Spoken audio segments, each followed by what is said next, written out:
booties for black girl nerds. You know, if you have your guitar out, you got to get us, What? quick 16. You got to give us a hot 16 real quick.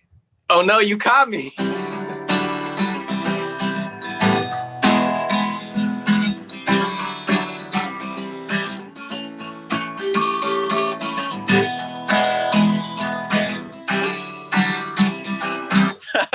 Oh, you getting down for real. You for play.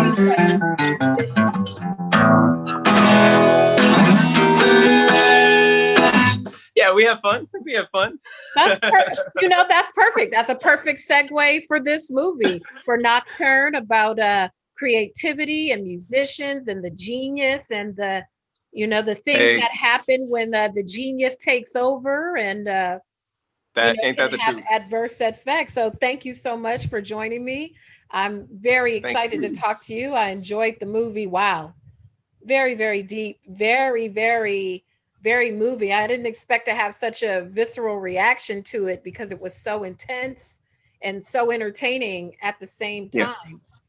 For your character, your character is the companion, the boyfriend of one of the young ladies who are, we won't say which one, so they can kind of see the whole trajectory of it when they see the film. But what can you tell us about him and his journey and being at the school and being a superior musician and how he fits into the mix of these two siblings who are having a rivalry of sorts?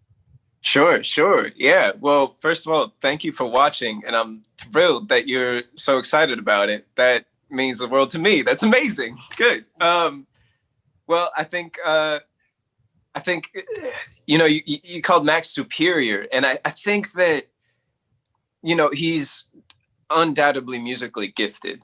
And otherwise he wouldn't be at the academy with all of these stellar students. But I think at the same time, he's maybe not the best out of everybody that's that we see in the movie, and that's okay. I think he's kind of a foil to the other characters and the setting of the entire film at this very strict, stringent music academy, in the sense that he's actually at peace with his musical ability. And he's come to terms with the fact that, he just really loves musical expression. And that's what's paramount, is that it's telling a story. And I think that's something that I resonate with as an artist, as a musician, multi-instrumentalist, whatever, however we want to, define it. But I've always treated musical expression as a space of play. As a space of catharsis, as a place to just kind of loosen up, let go, make these free associations happen. And whatever I push out is whatever I'm going to push out. And we print it, we have fun. But I think that, within the context of this film in particular, a lot of these students are pressured to be technically great. And that's kind of almost like a character in of itself in this movie that all of us have a relationship to, is this looming specter of technical expertise and greatness that kind of defines a lot of the characters' artistic integrity for them. And that was the initial draw of getting onto this project, was to play a kid that doesn't really play by the rules of the institution and the expectations laid out for him. And nonetheless, he's actually kind of flourishing in his own way. While other characters really spiral into utter terrifying madness, and obviously he's deeply affected by that. And there are some very tragic things that happen between him and other characters. But I think it's that's part of the initial draw for me, and why I love Max. Max, that's what you need, that sort of normalcy, I guess. If you could have normalcy in an environment in a kind of a hyper competitive artistic environment, usually when people think of high performing people, they automatically think of like athletes and people Mm-hmm. like that, but artistic people have the same type of pressure to perform as your football player, your especially when you're kind of in the orchestral side of performing. It's a whole different standard than being a SoundCloud rapper, or or something like that. And Right. that made the story Right. particularly intriguing. Correct. um And no shade on SoundCloud. We love yeah, no, we SoundCloud love as an SoundCloud outlet, but rappers. then A it's lot of running good its own rappers. track. But see, but the difference is, I could jump on SoundCloud right now and spit a hot 16, but I can't go to the institute. That's facts. I can't just walk up and be like, hey, I want to be a part of the school and be a rapper. It doesn't, it's not the That's same right. thing. When I initially Yes. saw the title and being familiar with Blumhouse and the type of pictures that they produce, I knew there was going to be something intense and interesting because they've kind of mastered that unique storytelling, fresh new approaches to stories. When you read the whole thing through to prepare for portraying Max, how did you react to the story arc? Just for everyone. Ooh. I think that's what I did. I had to take a deep breath and buckle myself in, because I was like, oh, this script is a ride. Mm-hmm. And I mean, in a very literal sense, in the reality of this script, I think that there's so much tumult between everybody in relationship to music and musical mastery. But then there's also some other things that start happening. There's maybe some supernatural elements that kind of worm their way into the lives of these characters, and it's freaky, like FWEEKY. And like I think that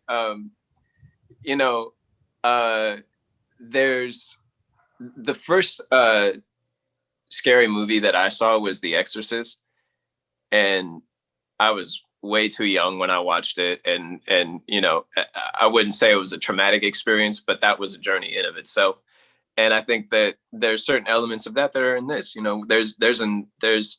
We're all exercising some kind of demon, and I think that Blumhouse has a particular knack for exploiting people's fears and anxieties in a way that is pretty unprecedented. And I've been a fan for a long time. I watched the first Paranormal Activity when I was in high school, and I was shook, and I've watched every one since. And then I think what really, really, really inflated my whole relationship and perspective of Blumhouse, though, was Get Out. And I think that's the same can be said for everybody. When they fundamentally expanded the expectations of what we can consume in the genre and what we're ready for. Because I think it's always a thing when people are like, oh, let's have a Black protagonist play a horror movie. And there was a certain time when people would be like, we're not ready for that. Mm-hmm. Or, and I think people can't say that anymore.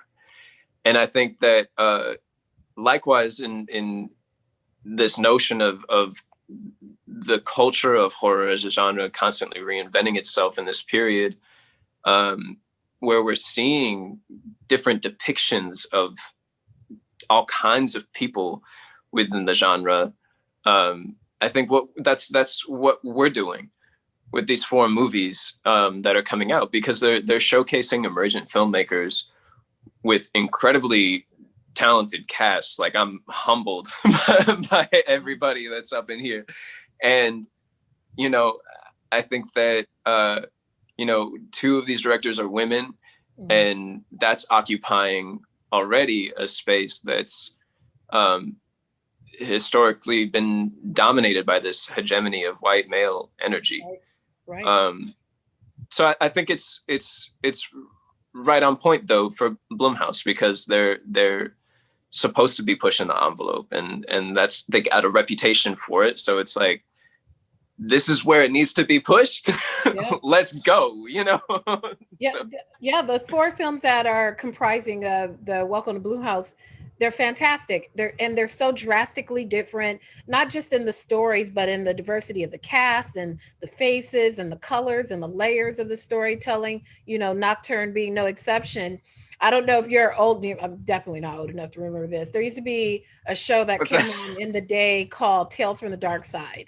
And it used to be a weekly series that would come on, and it would be these really quirky and unique and, horror based stories that would come on in like a half an Right. hour format. And every week it was something different, and it would be someone like Felicia Rashad or like yourself or someone who would pop up that you would least expect in this type of a film. And it was real reminiscent of that, and I loved it because I was able to watch them. I watched them all back to back because I wanted to consume it Wow. all together. I just kind of locked myself down and well, we're all locked down, but made myself some I popcorn can go get my mat. No. and Okay, it's cool. We're on a Zoom.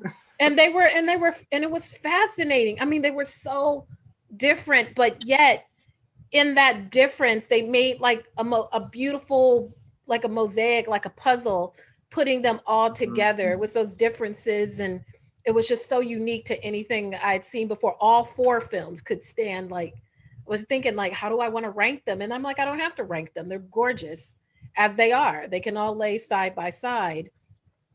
For our folks who are tuning in who are new to you, do you have music out there for them to go out there and consume? Because you're getting down on the guitar, and this was almost like a perfect fit for you, bringing that musical element with your acting abilities. Yeah, I'm making music myself, and it's been music in relationship to storytelling's in my blood. In my own ancestry, we got poets and playwrights, and that I owe to my Haitian background, and there have been some incredible, prolific Haitian women in our family that have been storytellers and the stewards of our own creative expression. And so I am indebted and feel so much purpose to demonstrate what that continuation looks like in so many ways. And I haven't released any music yet, but it's on the burner and it's cooking and it's hot. I'm even working on something right now. I can't say what it is, but let's just say I'm treading forward along the same path, because there has been a trend of, converging music and film so far in my career that I am just really thrilled to be a part of. So yeah. Cool. There's stuff though. There's stuff coming. That's awesome. Well, that's awesome. And shout out to Haiti and the Haitian people. Shout out to and Haiti. So much beautiful things come from Haiti. And shout out to Naomi Osaka. That's one of them too. Hey, there we go. Well, yeah, there's a book called Green Cane and Juicy Flotsam that some family is in. Just look for the Colimon name under there. But yeah, we out here. for real. I know there's another Haitian actor. There's another show. I'll send it to your folks and they can. Yes, please. It's called Hightown, and two of the stars are both of Haitian descent. Wow. Okay. Yes, please. Okay, I'm gonna have to check it out. Absolutely. Well, thank you so much. You are so lovely and you were wonderful in the film. The film was fantastic. It was intriguing, and I thank you so much for your time, and I look forward to all the things that you have coming up. Ashe, blessings to you both. Thank you. Take care. Thank you. You too.